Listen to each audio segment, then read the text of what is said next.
Sudah siap semua? Yuk. Bismillahirrahmanirrahim. Alhamdulillahirabbil alamin. Wassalatu wassalamu ala asyrofil anbiya'i wal mursalin sayyidina wa maulana Muhammadin wa ala alihi wa sahbihi ajma'in. Qala al-mu'allif rahimahullahu ta'ala wa nafa'ana bihi wa bi ulumihi fid dharain. Kemarin telah kita belajar bersama tentang tolak, ya. Jadi putusnya pernikahan, ya, putusnya pernikahan itu ada dua macam. Namanya ada dua macam. Putusnya pernikahan itu dengan cara dua macam.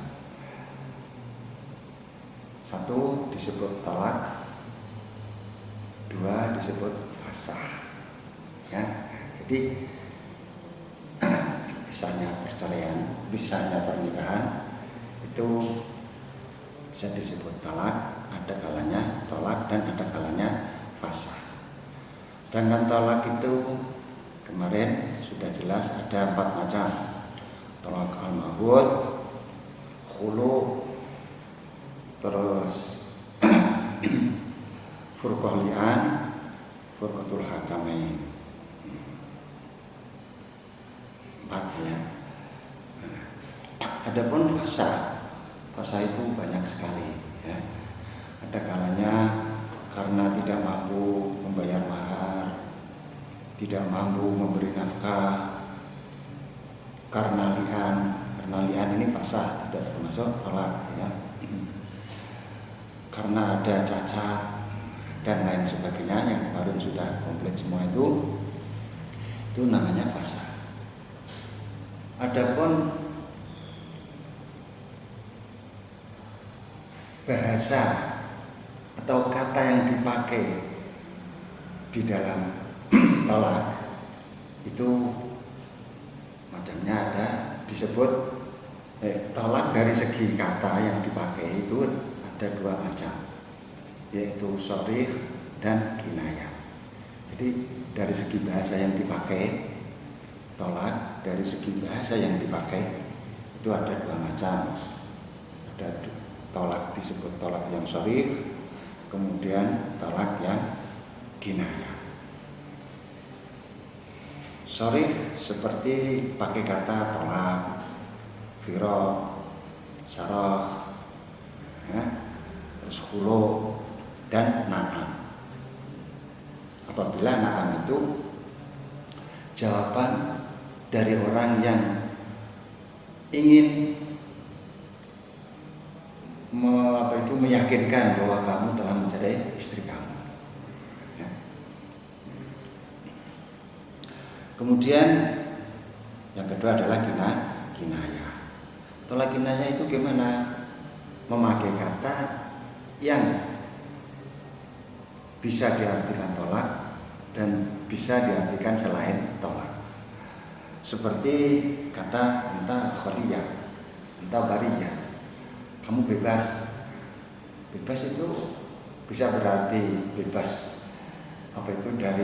dari suami, atau bebas dari pernikahan, atau bebas kamu pergi kemana boleh, ya, dan lain sebagainya, seperti kata tain, tata, dan putra. Sekarang apa perbedaan antara tolak dan fasah? Kemarin sudah jelas, ya. Perbedaan antara tolak dan fasah, bahwa fasah itu tidak mengenal hukum sunni dan bid'i, dan fasah itu tidak mengenal rujuk, dan tidak ada hal-hal yang khusus di dalam pernikahan seperti tolak, li'an, ilah. Dan perempuan yang sudah difasah apabila mau dinikahi kembali itu tidak perlu pakai mukhalil. Itu perbedaan antara tolak dan fasah. Kalau tolak itu kamu menolak istri kamu, ditolak sekali, kemudian masih dalam masa iddah, kamu tambahi tolak lagi, ya. Atau bisa dirujuk lagi. Tapi kalau fasah nggak bisa dirujuk, harus dengan akad yang baru. Ya. Itu perbedaan antara fasah dan tolak. Sekarang tentang macam-macam hukumnya tolak. Wat tolak utawi tolak. Wat tolak utawi tolak imma sunniyun, iku ana kalane sunni. Ka ayyutal liqaha, gambare kaya yen to nolak sapa zauj ha ing zaujah, walau salatan lan senajan kelawan talak telu, oleh nolak mau fiturin ing dalam keadaan suci. Walam yata'ha, lan ora wati sapa zaujah ing zaujah fihi ing dalam satu gerno. Wala fi haidin, lan ora ing dalam masa haid qabla ing dalam sedurunge tuker. Au biti'iyun utawa biti'i, ka ayyutan liqa, kaya yen ta nolak sapa zauj madkhulan ing wadon kang didukul sapa pihak lan zaujah, madkhulan biha fi haidin ing dalem masa haid, au nifasin utawa nifas, au fi tuhrin utawa ing dalem masa suci, wa wati'aha, lan wati sapa zauj ha ing zaujah fihi ing dalem masa tuhur.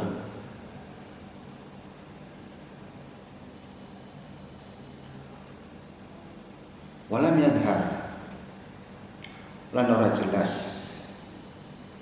biha kelawan zaujah, walam yadhar lan ora jelas biha kelawan zaujah hamlun apa kehamilan, aula bala utawa lawala. Lawala Allah ta'ala wala iku ayutan likoha, iku jentan nolak sapa zaujah qabla dukhuli yang dalam sedurunge dukhul, qabla dukhuli yang dalam sedurunge dukhul. Wa talaqu saghiratin, lan nolak bojo sing cilik, wa asiatin, lan nolak wong wadon kang wis luas gedhe, wa hamilin, lan nolak wong sing hamil, wa ilahin lan ilah, wa hakam wal hakamaini, lan oleh nolakake hakim loro, wal muhtalaati, lan tolake wadon kang dihulu, wal mutahayyirati, lan tolak wadon kang bingung. Dah, artinya hukum tolak dari segi penyampaiannya, dari segi pelaksanaannya. Tolak dari segi pelaksanaannya itu ada 3 macam. Satu disebut tolak sunni, disebut tolak sunni, yaitu apabila tolak itu terjadi pada masa suci dan belum diwati. Artinya istri ini habis haid, kemudian suci, dan dalam keadaan suci ini tidak diwati, kemudian langsung ditolak. Nah, itu tolaknya tolak sunni, meskipun ditolak 3 kali.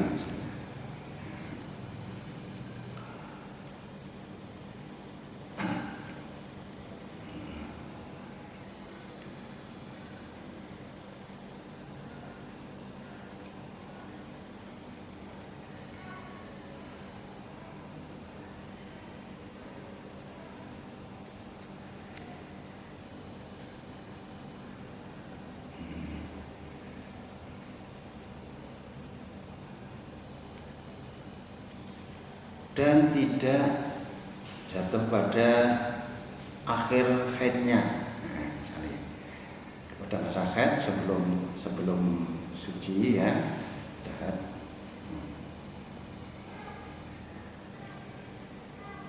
belum diwati ya, tidak diwati dalam akhir haidnya sebelum suci.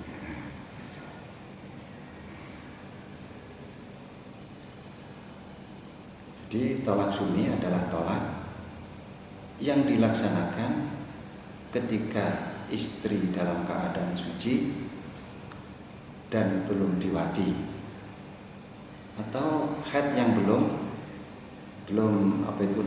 sebelum suci. Kan itu agama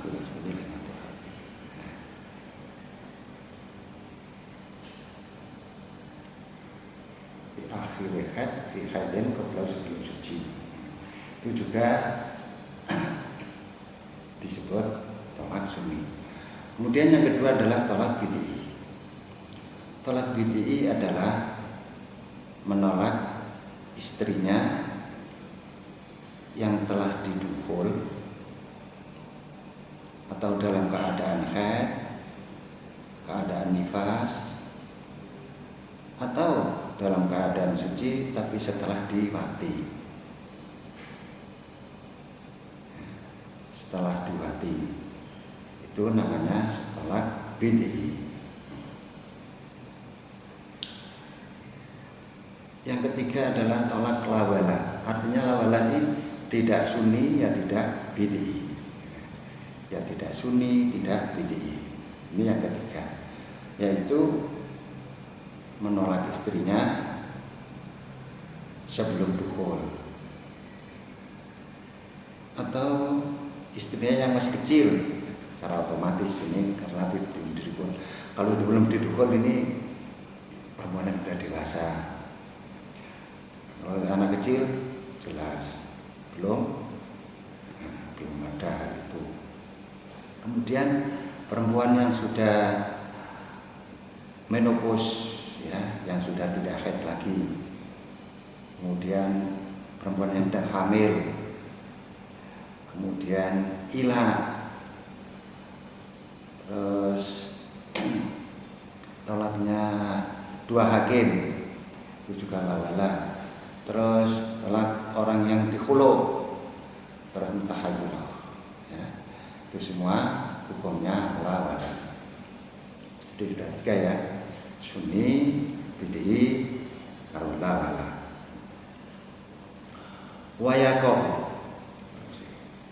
Wayaqau lan tumiba at-tolak wa potolak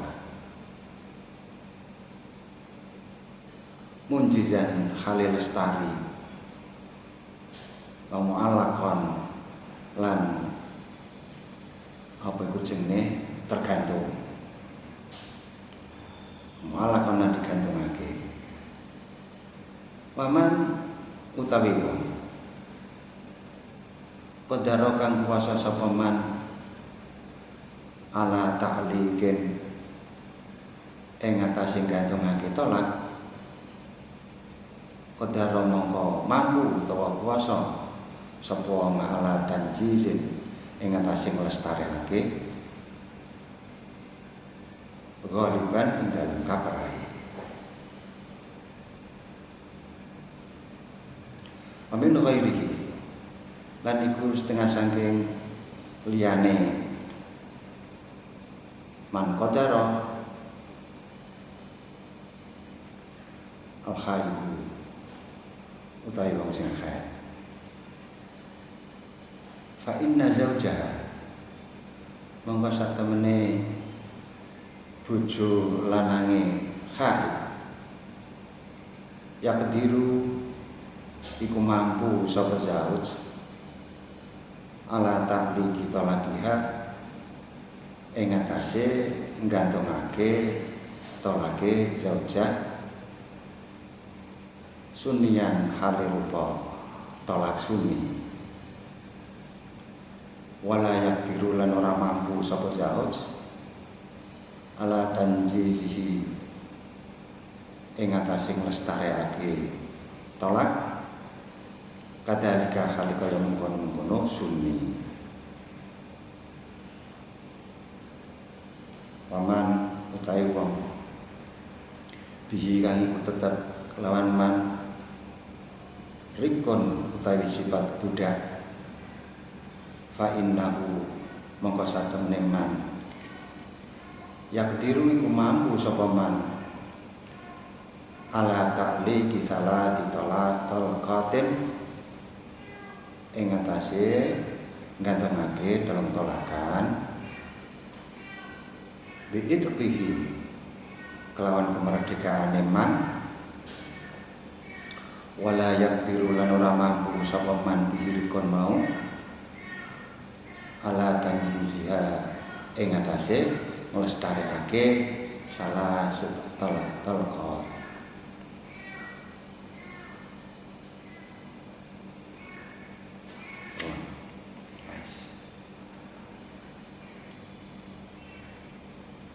Talak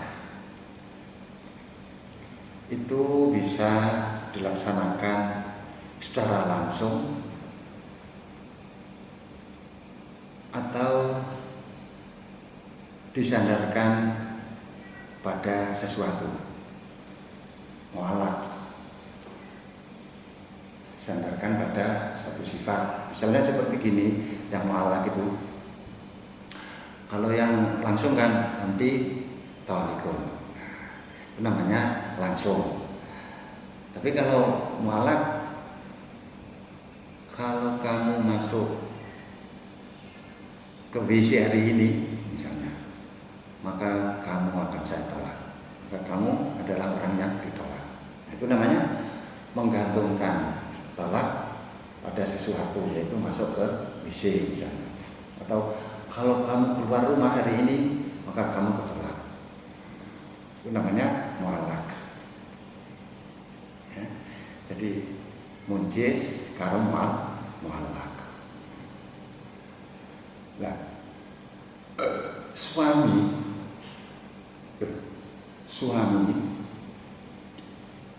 yang mampu menggantungkan tolaknya itu biasanya juga mampu melangsungkan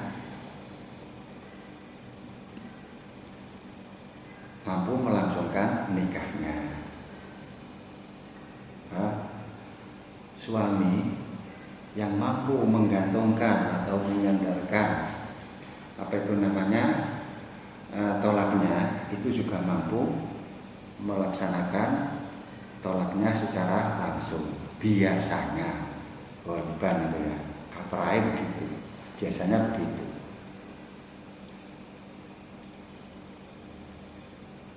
Tapi ada orang yang tidak mampu melaksanakan secara langsung, yaitu ketika suami mau menolak istrinya yang sedang haid.